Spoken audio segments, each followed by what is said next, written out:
Օրերս մայրաքաղաք Թբիլիսիում տեղի ունեցավ ֆուտբոլի բիզնես լիգայի մրցաշար, որին մասնակցեց նաև Նինոց Մինդայի Փարվանա թիմը, որը առաջին անգամ զբաղեցրեց մրցանակային 3-րդ հորիզոնականը։ Մանրամասները ներկայացրեց մարզադպրոցի տնօրեն Վալերի Բդոյանը։ Ինչպես գիտեք, մեր Փարվանա թիմը հանդես է գալիս ֆուտզալի Հայաստանի բիզնես լիգայի առաջնությունում։ Վերջերս գավաթային խաղերն էին, որտեղ երրորդ տեղի պայքարում 3-2 հաշվով հաղթեցինք Ռուսթավի Ազոտի թիմին եւ երրորդ տեղ գրավեցինք։ Առաջին անգամը մեդալներ նվաճեցինք այս լիգայում, որը ողջունելի է եւ հետագայում այս կիրակի ընթանում են արդեն լիգայի գավաթի խաղերը,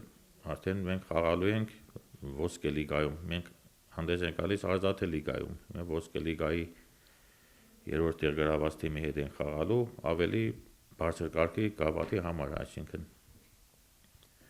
մեր Ռաֆիկ Մարգարյանը ինչպես միշտ փայլեց այս խաղում 3 գոլներ ինքը գրանցեց իր հաշվին եւ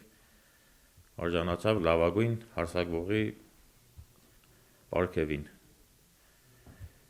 Վնասվածքներով էին մեր տեղաները, ասեմ որ ոչ բոլորն էին խաղին պատրաստ, գրեթե առանց փոխարինման են խաղացել, ասեմ,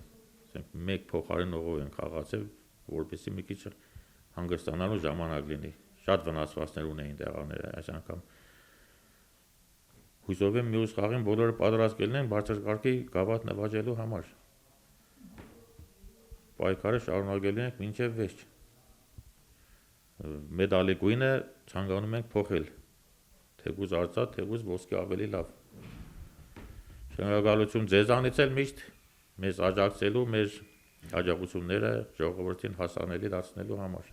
Ինչպես նշեց Վալերի Բդոյանը, մեր ֆուտբոլիստներն այս անգամ տրամադրված են նվաճել ավելի բարձր հորիզոնականներ ու Վրաստանում մեկ անգամ եւս բարձրացնել Նինոց Մինդայի անունը, ցանկանանք նրանց հաջողություններ։